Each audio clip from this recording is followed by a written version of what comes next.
Welcome back to Rest Day, everybody. Debo, Corrine Malcolm. It's been too long. How you doing? I'm okay. I feel that's a loaded question. Yes. More days than not, but we didn't get to record on the final day of UTMB, which actually I think I spared you from COVID, probably, is what actually happened. Oh, yeah, no. I was super, by the time I got home, I was like incredibly ill. And so blessing in disguise, did not give Dylan and Harmony and Rhodes COVID, but I did miss getting to like wrap up the week with you guys, because it's like my favorite part of UTMB week is like sitting on that couch and just like exhaling all together.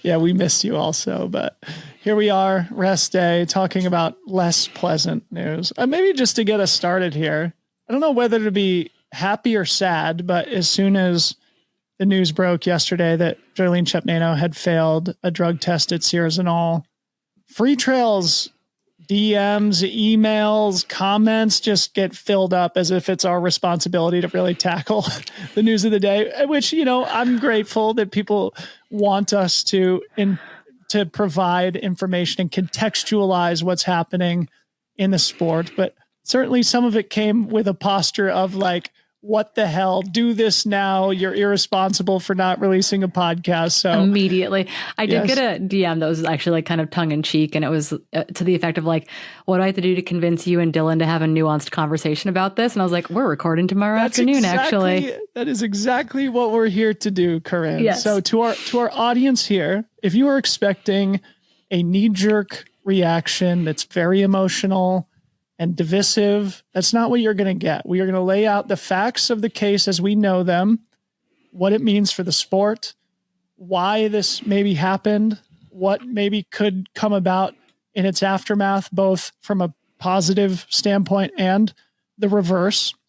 And we'll see if we can make any progress here, just thinking in public together, Corrine. But maybe just starting with the facts of the case as I understand them here. Joyline Chepgneno, probably the front runner for Trail Runner of the Year here in 2025. The winner of the Mont Blanc Marathon, Sears&All, and OCC, tested positive at Sears&All for a substance called triamcinolone. Corinne's going to tell us more about that in a second. She admitted to the injection and accepted a 2-year ban, which I believe started yesterday or the day before, sometime early September 2025. That now makes Caroline Kimutai this Sears&All champ. We're going to talk about that in a second. Also, Katie Scheid, second place. Maud Mathis bumps onto the podium in third place. Any comments on the facts of the case before we get to the substance itself, Corinne? Yeah, and that also resets the OCC podium additionally, which is just, you know, an interesting wrinkle. You know, it's Yao Miao's win at OCC then. It's this interesting double back for Maud Matthews from Sears&All to OCC. You know, it's one of those things where it's like, I think we're devastated on all fronts and we can hold both those things at the same time. And I think that's an important piece of context for this conversation is that you can be upset about doping and you can say cheating is cheating. That is a fair statement. You can also be sad for Joylene and a system potentially that is not set up for the athletes in East Africa. And you can also be sad and disappointed for the athletes who maybe that would have been their day then, you know, on a level playing field in a quote fairness, a race of fairness. But what we're left with instead is kind of a difficult, nuanced conversation that I hope does, you know, ultimately continue to push the sport in the right direction. And by right direction, I don't mean not allow East Africans or athletes from like those origins to compete. There's been a lot of that dialogue, and that is we have no place for that here. That is like the idea of purity and all that stuff needs to go. That's not a conversation for trail running. It doesn't belong in our sport at all. But it does mean like we get to revisit this like doping controls, professionalization of the sport. You know, World Athletics once told me that they weren't going to subsidize anti-doping for trail running because there was no doping. So now it's like, okay, we have reasons to progress the sport and, you know, quote unquote, protect the professionalization of the sport as real money from both sponsorships and prize money from events become a real stakeholder in what is trail and ultra running. Very well said. So before I toss it back to you to tell us more about triamcinolone, I think it is important to spend a second on OCC rankings. So as you said, Mao Yao now wins her third UTMB World Final event, 2 OCCs plus a CCC. Congrats to Mao Yao on that great victory. Judith Wider now back-to-back second place as OCC. And Maud Mathis, the only athlete who's impacted by both races, Sierras and All and OCC, now bumps up to double podiums, Sierras and All and OCC in third place. And that bumps Camilla Magliano into the top 10. So congratulations to all those athletes. And we're sorry that you're impacted by this story. Corrine, triamcinolone acetonide. Tell us about it. What do we know? Yeah. So when it was reported initially, we kind of used like the layman's terms for the class of drug. So it's a corticosteroid. You'll more likely hear of like cortisone, right? As either a cream, an oral supplement, or an injection. This was a version of a corticosteroid that was used in this case. And it's more commonly used topically than it is from an injection standpoint. So many of you will be familiar with it for eczema treatment, for topical skin conditions to lessen inflammation and redness. A lot of kids that have like baby acne and baby eczema and baby skin conditions, like it'll be prescribed to parents like for their children. I actually think David Roach was talking about this maybe a year or two ago, being worried about being like, Megan has to apply this cream to our baby's skin because I can't touch it. I don't no risk, no foul type of thing. But in this instance, it was an injection and it was likely given, they refer to it as a painkiller, but really it's a very strong anti-inflammatory.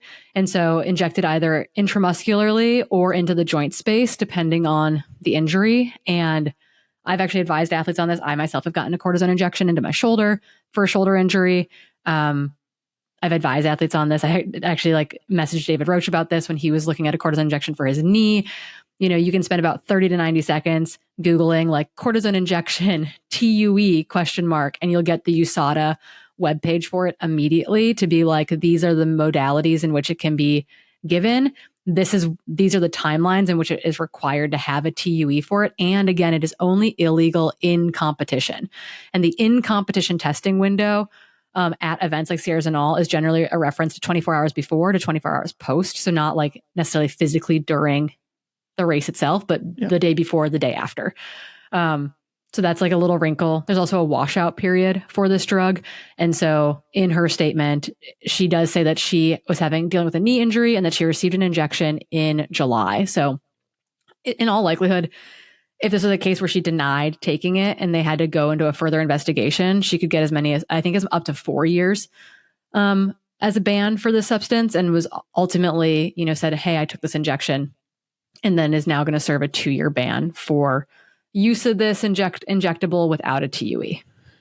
And I want to talk about whether or not, because I know in some cases retroactive TUEs are applied, and it was not in this case. But before I tee you up on that, I think it's important to also just flag for the audience. Again, this positive result came from Sierras and All. We don't know yet what the finding was from her sample at OCC, where she was definitely tested. So we do not know whether she was still carrying that substance in her system. If she was, it would likely be an indication of multiple uses, because the washout period is such that if she took it just once for the specific case that she mentioned, this injury, it would have been out of her system by the time she got to OCC. I also just pulled a couple of things here about why corticosteroids are banned in competition. One, you just mentioned, it's a powerful anti-inflammatory, which some people argue can help athletes train harder, but also mask injuries or recover from injuries. It's an immunosuppressive, which it said dampens immune response, which might reduce central fatigue. So that's one theory also. And it has catabolic/metabolic effects. So at high doses, corticosteroids can influence metabolism, appetite, and potentially body composition. So that's what we know about the substance itself. Corrine, can you comment at all on the lack of a retroactive TUE here and what it means? Yeah. So why you get a retroactive TUE. So say I need iron infusions periodically. or at least in the past, I have needed iron infusions. Injectables are highly regulated within an anti-doping status. And so it'd be one of those things where it's I got an iron infusion and I'm saying, oh no, like I'm competing in 3 months, 6 months, whatever the window is, I need to now go back and apply for a TUE for that medical treatment. And also, generally speaking, it's like the medical necessity is part of the thing that allows you to have a retroactive TUE or not. And so oftentimes it like where and how the drug is administered like matters a lot. Like it needs to be in a clinical setting, in a hospital setting. It can't be like done on your couch type of thing. You see it oftentimes when athletes are brought to an ER, for example, and they're given IV saline, and the saline is pushed at a rate that is not allowed. You can't be, again, infusions. There's a amount per minute, amount per hour that you're allowed to have infused or not. And most typical infusions are above that rate. You'd need to then say, hey, I need to apply for a TUE because I had this thing done.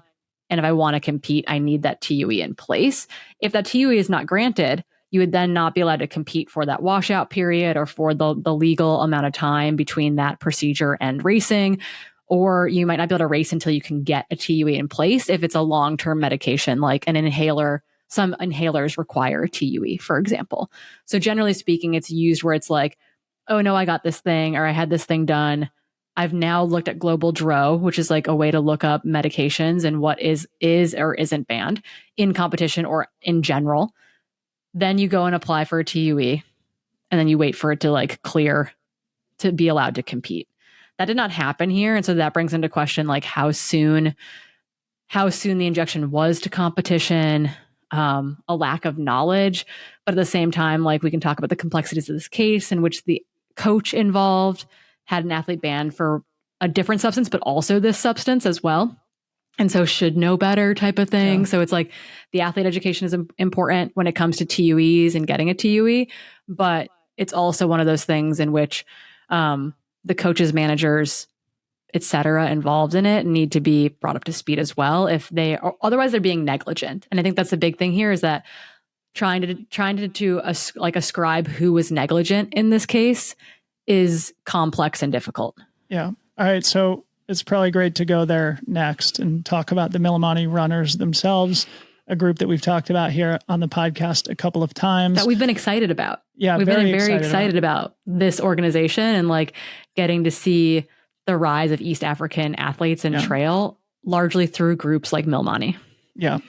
So Caroline Kimutai, who is now the 2025 Sierra champion after the disqualification of Joyline Chepgneno, is also part of the Millimani team, though did test negative at Sierra. So very important and potentially counter evidence of this being a systemic thing within a team.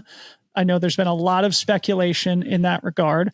The coach of the Millimani runners is a gentleman by the name of Julian Lyon, who is evidently Swiss, though has lived in Kenya for a long time. Corrine, do you want to share about the background of Julian Lyons, athletes who have also been found to violate anti-doping standards, and also the reaction of Sierra?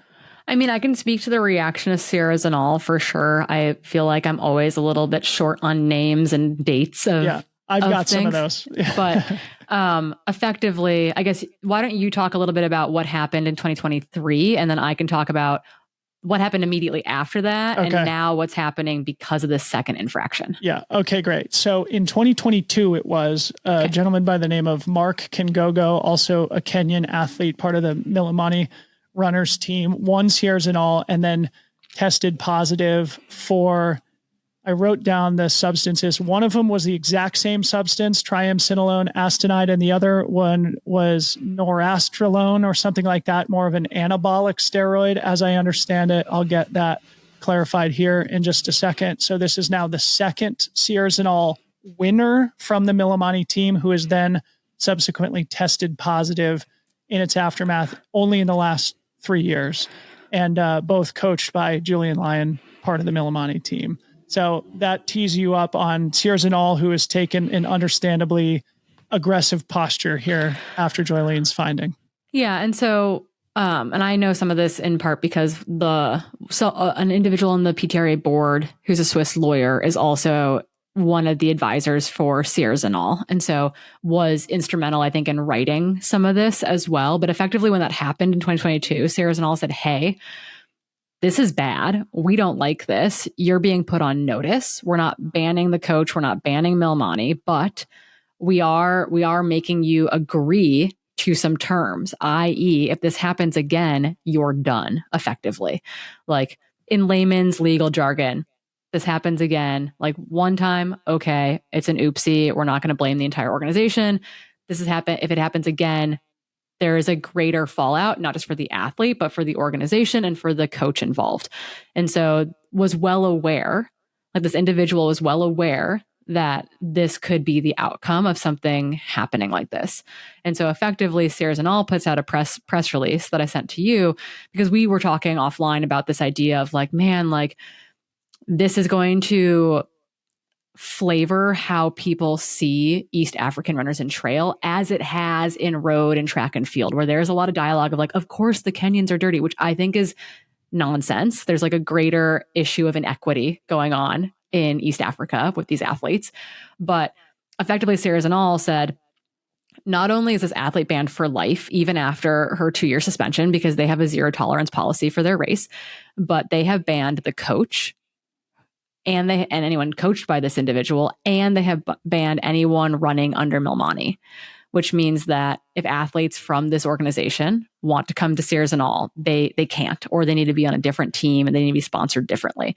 And so, we saw including now who would be the defending champion in 2026. So how does that shake things up? Next year, for example, there's a big question mark there. Salomon did put out a statement immediately as well, saying that they were no longer in a working relationship with Joylene. There's been interesting conversation around that as well. But having signed many athlete contracts and read many athlete contracts, there is in those contracts, there is a termination clause. And if you do any misconduct, you're arrested, you're found of a doping violation, you are being a bad person.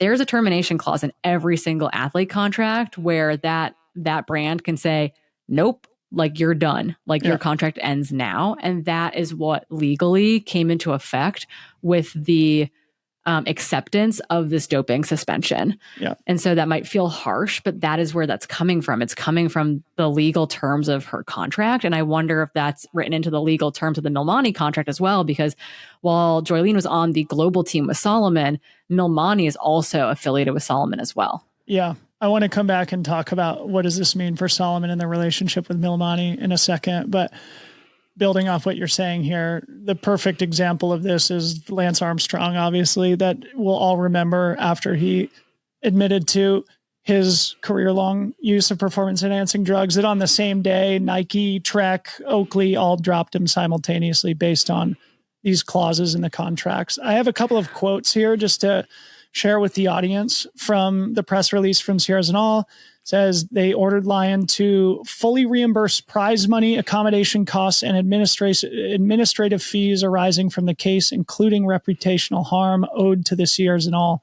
Association. And then I have a quote from Swiss newspaper Le Temps, which did an interview with Julian Lyon himself, and it seems like got a quote from an individual from the Sears and All organization. From the Sears and All organization, this individual said, in either case, we are not saying that Julian Lyon organized the doping, nor even that he covered it up or that he was even aware of it. But the fact is that in 4 years, he brought us 2 runners who one then tested positive. The bond of trust is broken. We can no longer want to work with him. A little mistranslation there, but you get the point. So Sears and All has taken a very aggressive stance, protecting their race, protecting their reputation. I can fully understand them being furious now in 4 years, having their race. In many Western countries, doping is like a federal crime. Yeah. Like in many countries, it's not just like a slap on the wrist. You can't compete in sports. It's like, you can't do life. Like there is like a lot, I think particularly like you see this in Western Europe, where it is a doping allegation is not just like you're banned from sport. It's like, there's jail involved. There's federal fines involved. And just to make this, to put this on the table, obviously we have heard from a lot of people who have said, Dylan, you had Stian Angermoon on your podcast earlier this year, heard him out. I want to come back and talk about this too. And Stian made this point too, in that when he was serving his suspension, he basically couldn't participate in anything resembling sport, and he couldn't go to the gym. He was not allowed to go to the gym in Norway, type of thing. Let's come back to that in a second. I do want to ensure that we include the voice of Julian Lyon here in the podcast, because he has made some statements, and I think it's important to be fair and balanced. So from the same article from Le Temps, here's a quote from Julian. He says, "It's the same story as Mark in 2022, but Joylene has even fewer excuses, because since the first unfortunate episode, we've really worked on the doping issue. Every week I tell my athletes that they must consult me before taking any medication, even for a cold or a headache, so that we can check that there is no problem.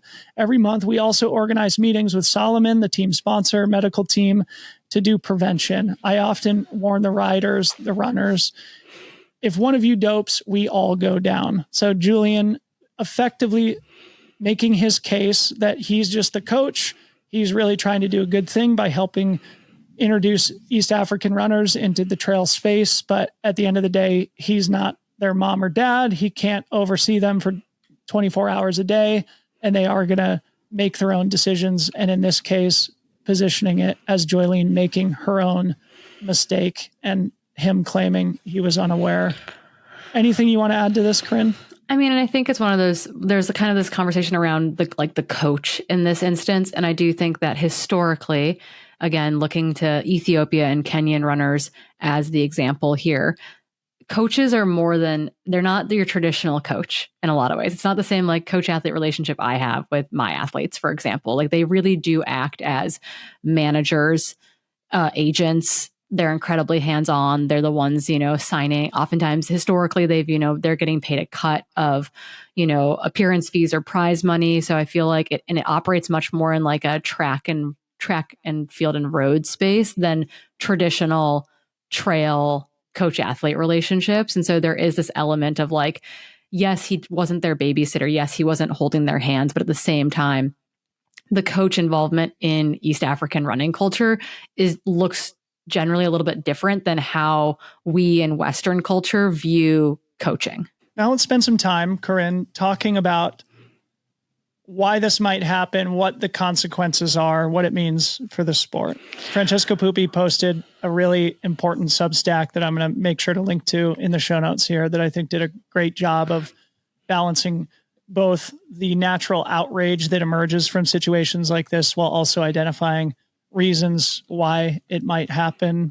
Corrine, where do you want to take this? And I thought I'll just jump off of that. Like Francesco is super interesting in that regard, because he is in the position in which he has been directly impacted by an athlete testing positive, being Stian Angermund at OCC. And he also was in that interesting position where it's like, we all wanted Stian to be innocent. We all wanted Stian, this person, this white Norwegian male that we trust, to be innocent. And there wasn't necessarily a lot of critical judgment beyond that in the sport. I think in a lot of cases, we've seen this on the road with Kenyan runners, for example, where they have this amazing performance and everyone immediately jumps to, they must be doping, this must be cheating, as opposed to like letting things play out. In this case, that wasn't, no one was saying, oh, she must be doping, she's won these races, but we are all quick to pass judgment on this runner, I think inherently because we have this taste of, well, on the roads, how many athletes from Kenya and Ethiopia are banned for, abusing X, Y, or Z substance.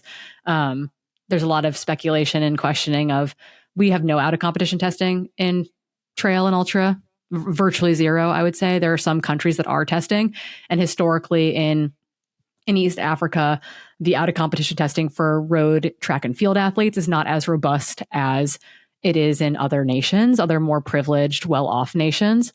And talking to that privilege and well-off, you and I were reflecting on the fact that like, we cannot imagine the position sport plays for an athlete like Joylene. I've seen it in road cycling, athletes coming out of Latin America.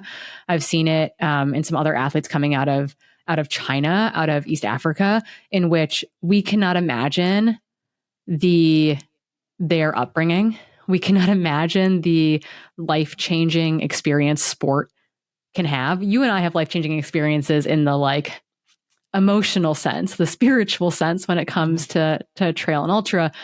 But I think about Alphine and hearing about Alphine from NAU, and, you know, she wins Olympic trials, and she's like, she can now support her siblings going to college. It's not just like feeding your family, it's like feeding your village, feeding your community. Mm-hmm. And that is not, when we, you know, if an American wins OCC, it's not a life-changing sum of money. Yeah. Maybe they can quit their side hustle and run full time, but it's not a life-changing sum of money in which they are now putting their brother or sister through college. And so I do think that it is, we can talk about, all athletes are equal. We want to treat them all equally. Therefore, we're going to pass judgment equally. But equality and equity are not the same thing.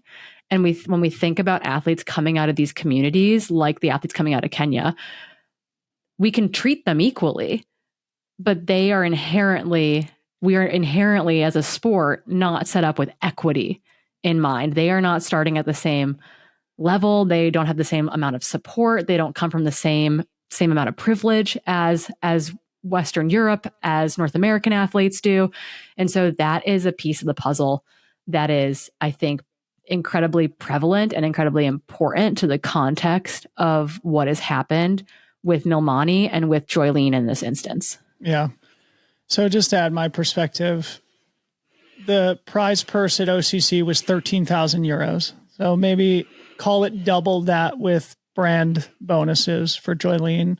She was standing to make close to call it $25,000, $30,000 based on the performance just at OCC. It was probably fairly similar at Sierras and All. I didn't look up their prize money distribution at Sierras and All, but between those two performances, certainly very important earning moments for a runner of her background. And when I had the chance to interview Joylene after her OCC victory, she said a couple of times, I come from a very humble background.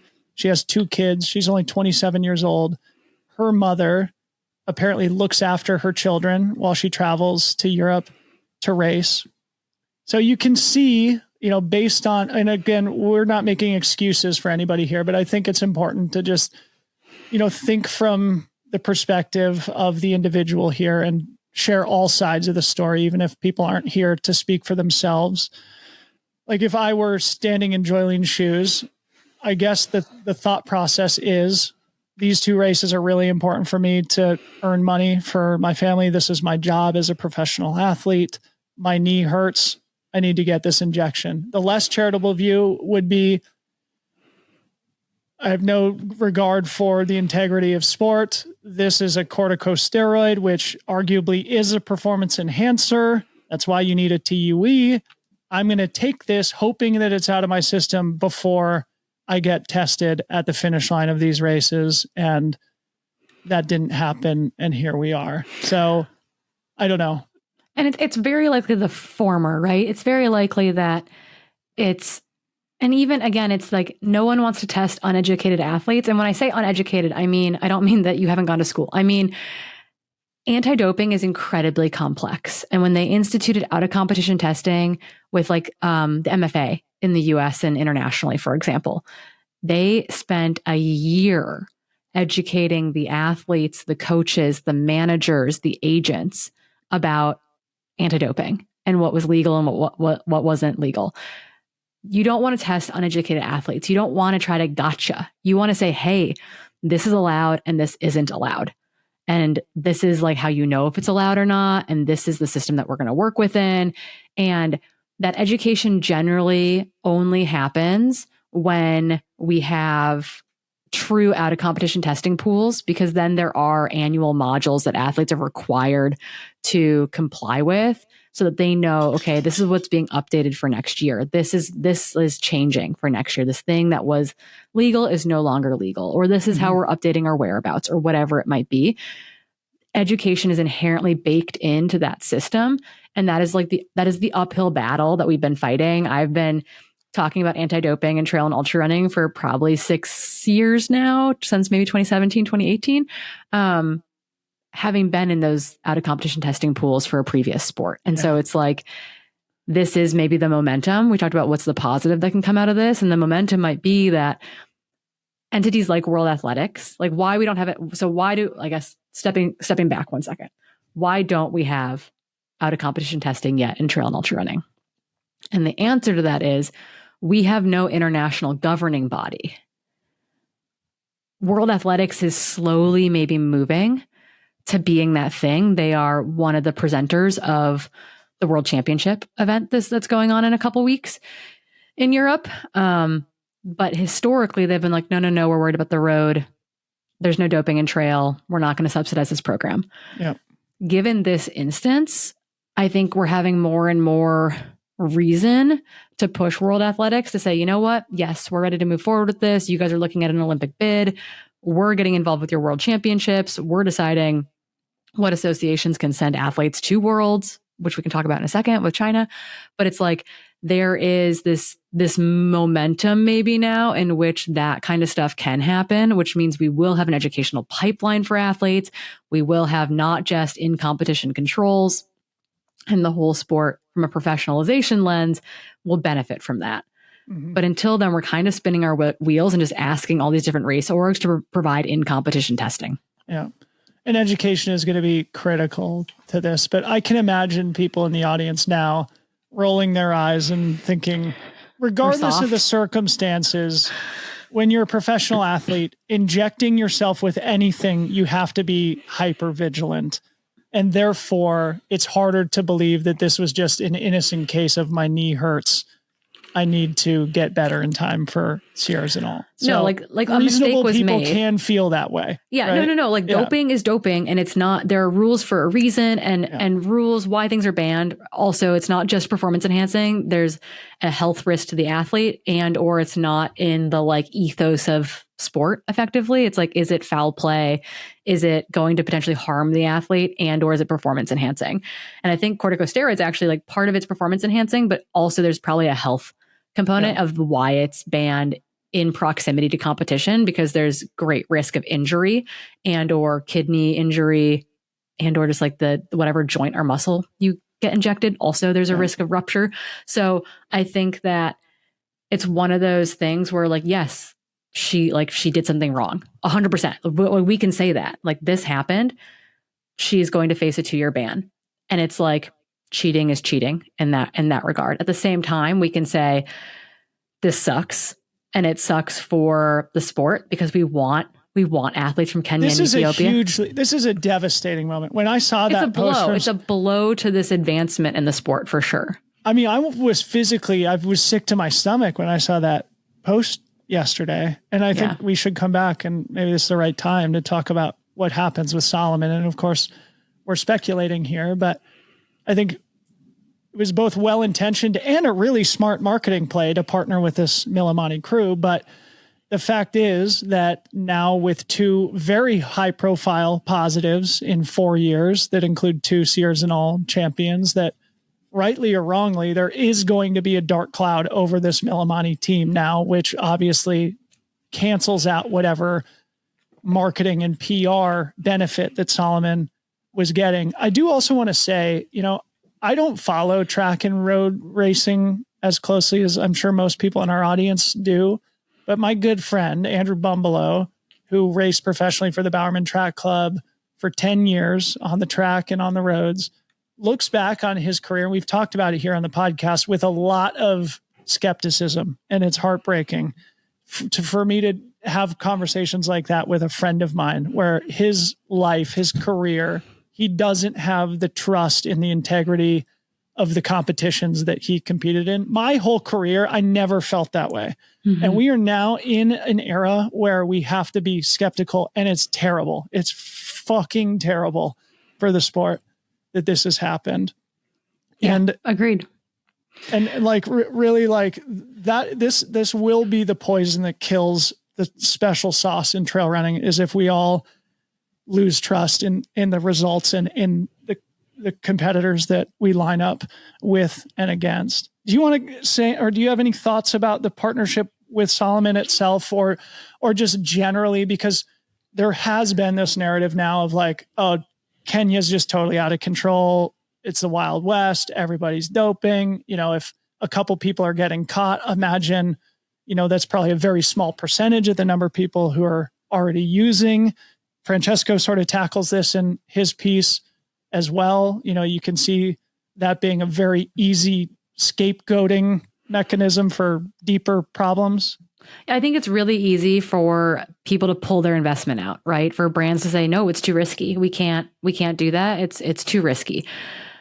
And on the other hand, I think Francesco feels this too, where it's like, or we double down and we say, how can we facilitate fixing this on the trail side for East African teams so that we don't have this cycle of this happening. And there's some interesting dialogue within the PTRA in general, including a gentleman who has experience kind of in that East African circuit of saying, well, it's the Western influence, actually. It's people coming in and being opportunistic and taking advantage of athletes there, of literally coming into Kenya and recruiting athletes, promising to make them like superstars and manipulating them effectively into positions like this in which they are either using substances or using substances inappropriately.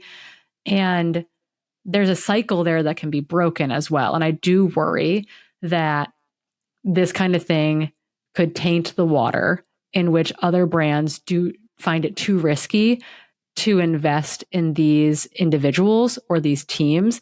And that's sad. That's devastating. Like, it's not a global sport without representation from the African continent, without representation from Latin America, without representation from Asia and China in particular. Like, without that, the sport isn't a global sport.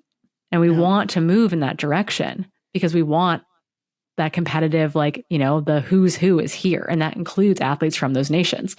And so I worry that this is could be a convenient scapegoat and that it will scare other brands off from investing in future talent.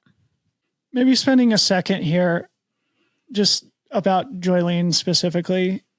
Again, front runner for Trail Runner of the Year, now banned for 2 years from competition. She's only 27 years old, meaning she could still have a long career in front of her after serving this suspension. And obviously time will tell whether she attempts to make a comeback. But a great story in the making for our sport.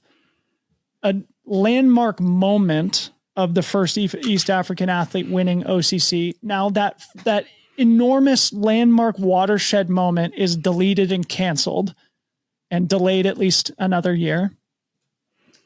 And, now sort of this rising star in the sport, at least seen by a subset of the trail running community as an irredeemable cheater. It's terrible. It's an awful, awful, awful moment. Yeah, it's awful any way you slice it, right? And it's not to say that people's feelings about it are invalid. Again, I think you're allowed to be sad for the athletes that, missed out. I think you're allowed to be incredibly sad for Joylene. I think that you're allowed to be sad for the sport. I think you can feel all of those things. And again, we're not saying that we're pro-doping. We are very much anti-doping. There are rules for a reason. And you can hold that in one hand and want the sport to be better and still feel just kind of sad across the board for everyone impacted by it. So one thing that Francesco points out in his Substack, which again I'll link to, is he makes the point somewhat enthusiastically of there is actually drug testing in the sport. And he goes through the programs for the Golden Trail World Series, UTMB, and World Mountain Running, etc. And what is clear is that some people are trying from an organizational level. And of course, that's expensive and not easy to do, even for massive companies like UTMB. It's incredibly expensive. Yeah. But what is glaringly absent, as you've mentioned now a couple of times, is out of competition testing. And what our audience will likely know now, but is important to just state objectively, is for most people, if you're sophisticated enough to cheat, you're sophisticated enough to not get caught in to competition. Not get caught. Exactly. It is in all likelihood very easy for people to get away with it if they wanted to. Yeah. And so like that there is a need for out of competition testing. We've been talking about this for basically a decade with the heightened professionalization of the sport. And I think it's coming. I think it's coming sooner rather than later. And again, it can only happen with the most likely option, again, being that trail running falls under World Athletics. And that becomes our ability to have trail running then fall nation by nation under their track and field federations, like federations that are recognized by WADA, or not by WADA, by World Athletics, and therefore will be WADA compliant drug testing programs. And then that's where trail athletes from nation to nation will get put into the out of competition testing pool under that same umbrella that road athletes are and track and field athletes are. And we've been trying to find every sort of creative way to do that while we waited for something like this to happen. And there is no, we could raise the funding was not an issue.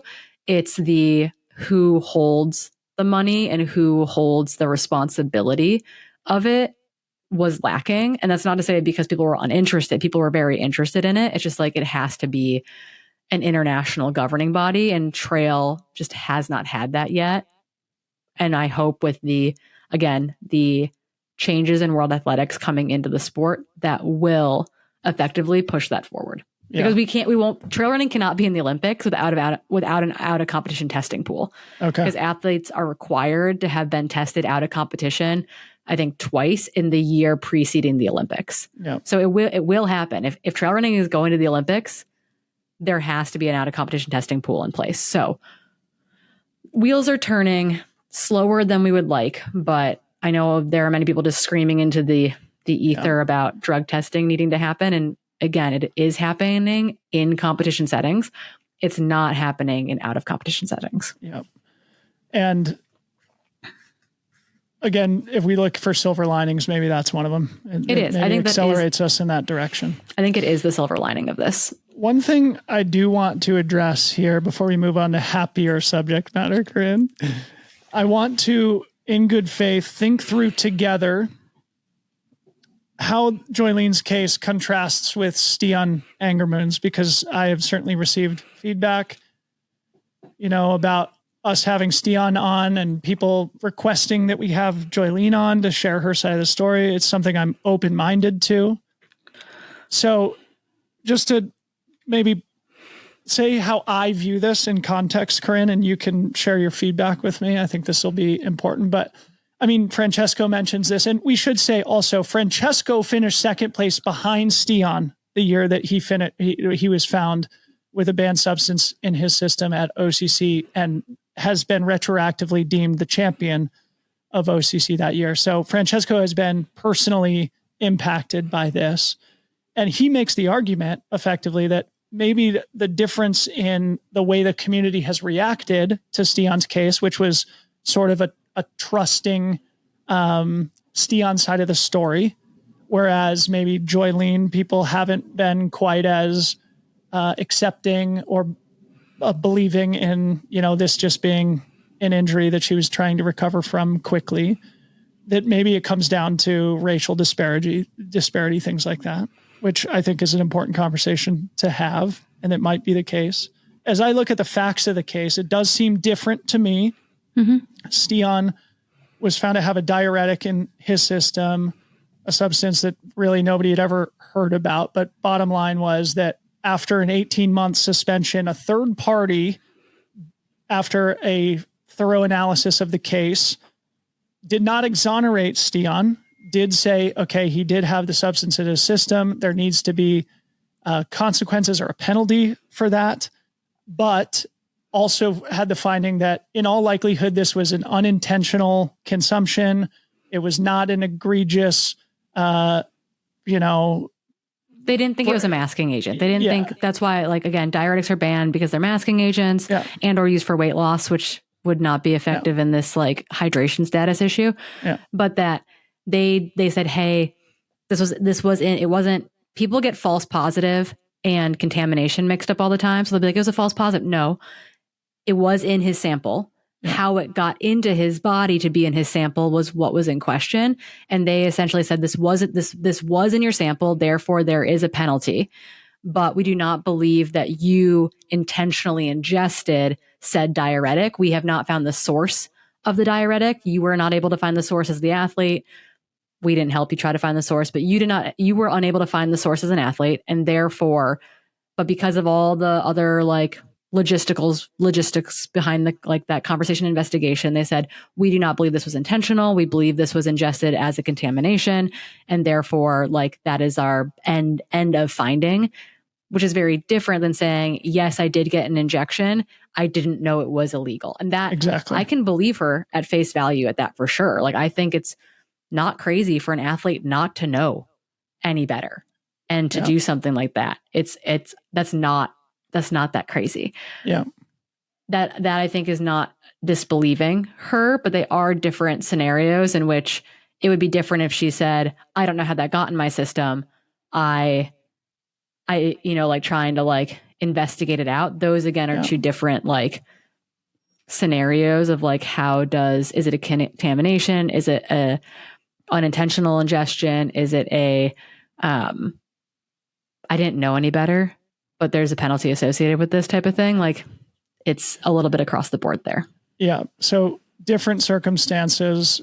And also, I think just to paint it in contrast with Mark Kengogo's case, the other substance that he was found guilty of ingesting was norindrosterone, which from my understanding is a much more high octane anabolic steroid plus the triamcinolone. So he had two substances in his system. So it seems on face value, objectively, a much more egregious breach of trust as it relates to, intentional doping. Stian, I have to say personally, I believe him. I believe the third party finding of the official in his case. He did serve 18 months. I look forward to seeing him compete at the World Championships next month.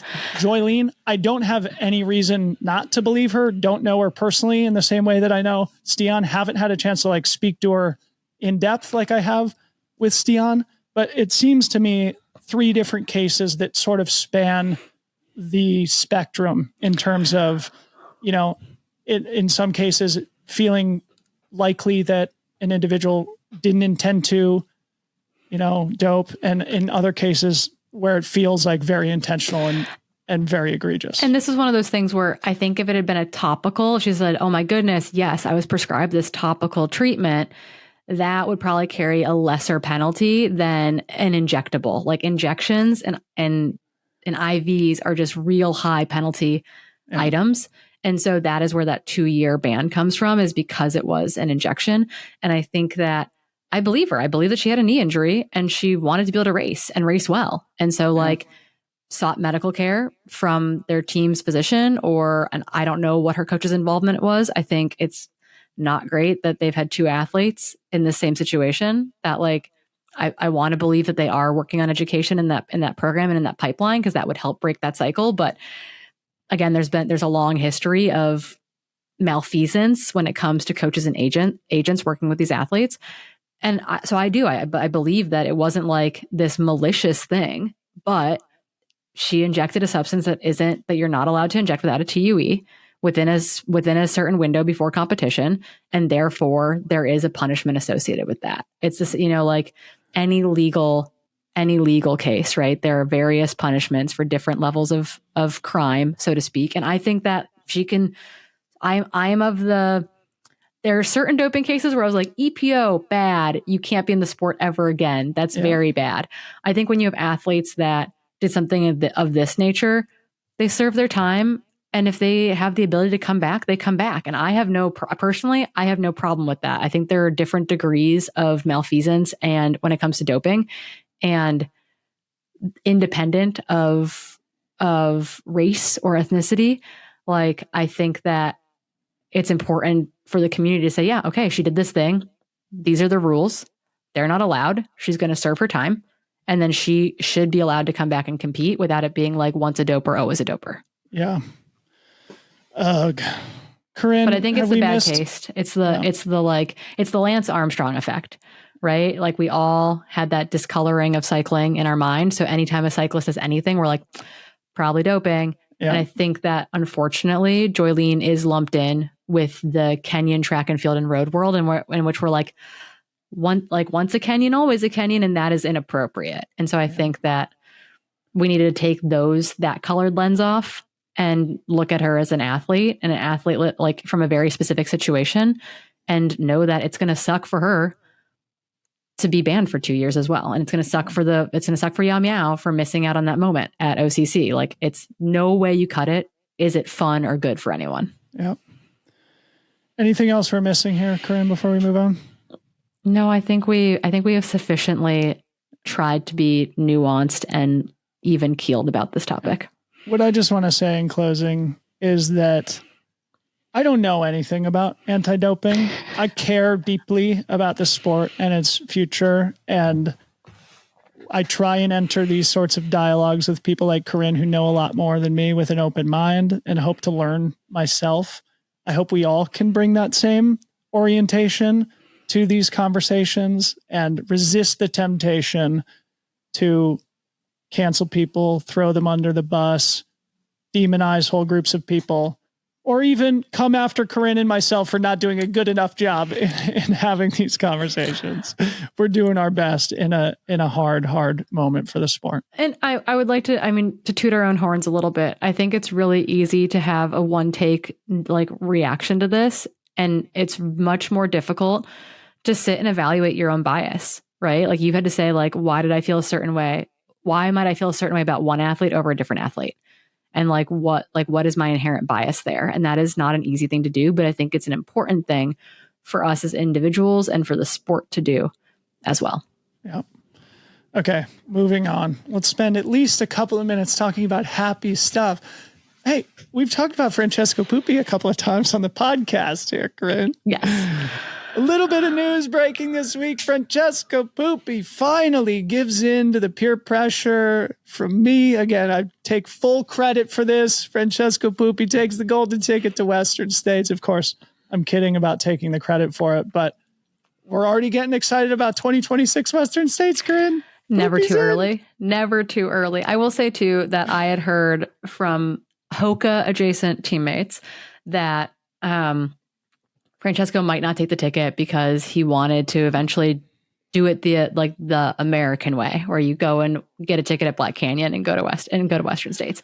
And I think what he really meant by that, and he said this in his post as well, is that he had thought that at some point in time he wanted to go into a golden ticket race with the sole purpose of getting a golden ticket. And that was not the sole purpose of CCC for him. It was to perform and win CCC. The golden ticket was very much secondary. And I think he just had to take a little bit of time and think about that, and think about that was okay, that was an okay story arc.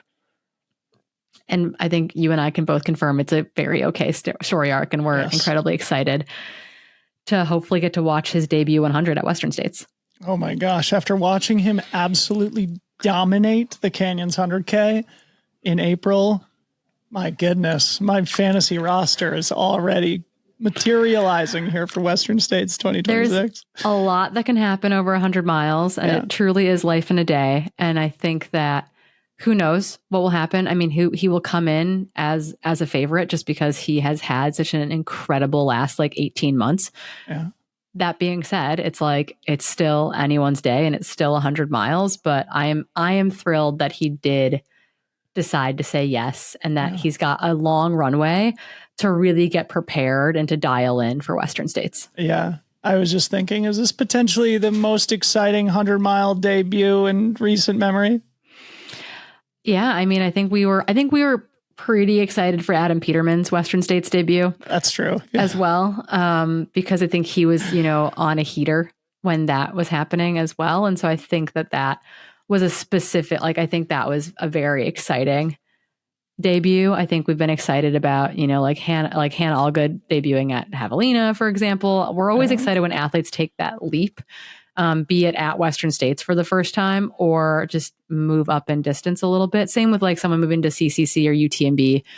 I think there's a similar amount of intrigue though when we've got those athletes drop down to OCC with Jim, for example. That was incredibly exciting and intriguing. So it will be very exciting. I think there's already talk of, will he put down the fastest debut Western States 100? And I think it'll be only time will tell. Sub 14, maybe? Time will tell. Time will tell. Well, Craig Thornley, Topher Gaylord, and I have a spirited text chain that Craig always updates us on when people accept or decline their tickets. And let's just say when that text came through, both Topher and I were smashing the exclamation mark emojis and celebrating digitally.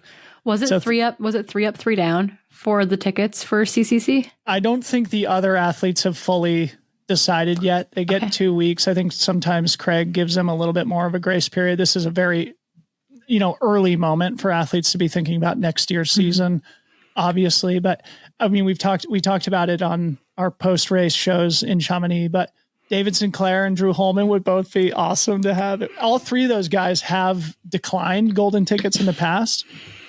And then on the women's Drew's side, done a lot. Like he's done a lot of what he wanted at Western States, I think, as well. So it's like I can see he wants his lap at UTMB for sure. He's got a different focus potentially versus like I'd be very keen to see David Sinclair say yes to that ticket and just it sounds like he wanted it. It's interesting because I don't think, again, I think of him as like that mountain athlete, but again, he's one of those mountain boys who's real fast per JFK, per CCC. So no poles for him at Western States would be maybe the biggest deal since we saw his effective use of poles uphill and downhill at CCC. But that's exciting. Martina coming back after leading Western States early and then basically being carried into Michigan Bluff. So I think she's a superstar in the making. She is. And did you see that she ran in the Mafate X? Hell yeah. She won in the Mafate X. Is that's surprising? A little bit. It's not. I was talking to our shoe designer about this. So, for example, Francesco won in the Tecton X3. Yeah. And then we have the Rocket X Trail, which is like another like Western States geared performance shoe. We have a lot of Tecton X2s out there as well. That's what Sylvia Nordskar was wearing right behind her. The Mafate X is like that chonky boy yellow or orange shoe. It was in the black colorway, so people didn't recognize it. Yeah. It's super comfy. But I wouldn't necessarily be like, that's my CCC race shoe. So I kind of loved that was what she ended up wearing because it's not necessarily like a performance forward shoe. But as Jared, our product designer, said, we build shoes for specific use cases and then our athletes surprise us with what they want to use it for. And we're just excited when it happens. Very cool. So. All right. Well, so Martina explicitly definitely coming back to Western States where she's hoping for redemption on the DNF of this year. And then Sylvia Nordskar would be an amazing addition. Debut 100. Anna Tarasova, too, has been on an absolute heater. Low-key crusher, chance racing and Norda athlete. Mom would be super excited to see her at Western States as well. All right. And, not to get too far ahead of ourselves, both Ruth Croft and Tom Evans suggested to me that they want back in. So yeah, we've heard some rumors from some people about some athletes maybe coming back to Western States, which is exciting. Popcorn City.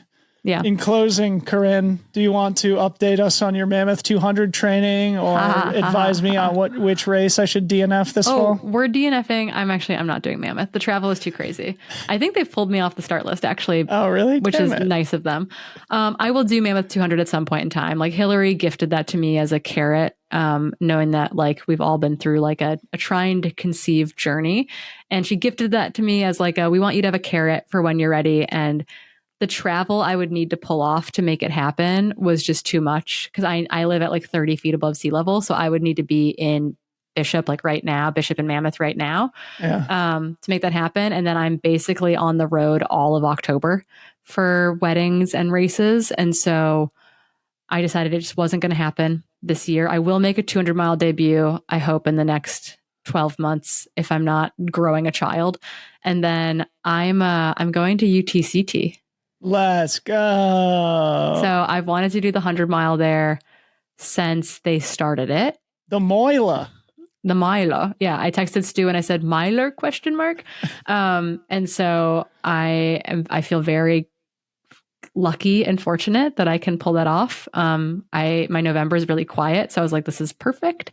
Yeah. So I'm going to UTCT in November to do the full circuit, the full 100-miler.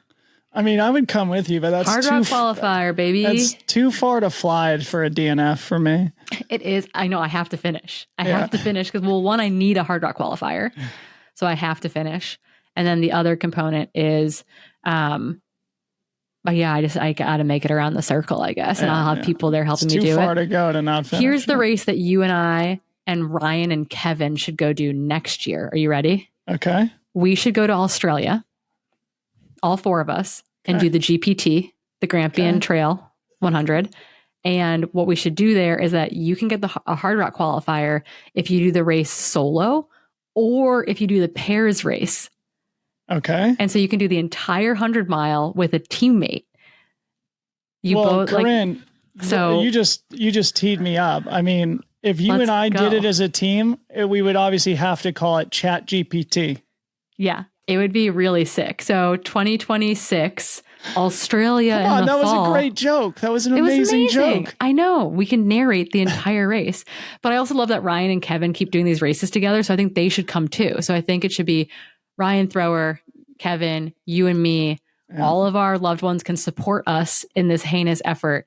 And we can be 2 teams of 2 and we'll get our Hard Rock qualifiers done.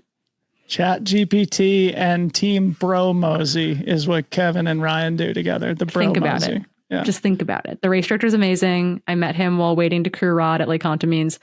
And yeah, it's on my list. It's a little bit earlier in November, so it didn't work with my travel schedule. But I think the team element and that the fact that you can get the Hard Rock qualifier from the team version of it makes me just like really giddy. Fun. Well, look at us. We made a sad podcast a happy one at the end. So, yeah. Corrine, thank you for, bringing your voice and your knowledge to this important conversation to the audience. Hope it was helpful and, hope we at least in some way contextualize what was very sad news with Joyline Chepgneno's 2-year suspension. Corrine, great to be back on the horn with you. Good luck in training. Let's talk soon. Yeah, sounds good.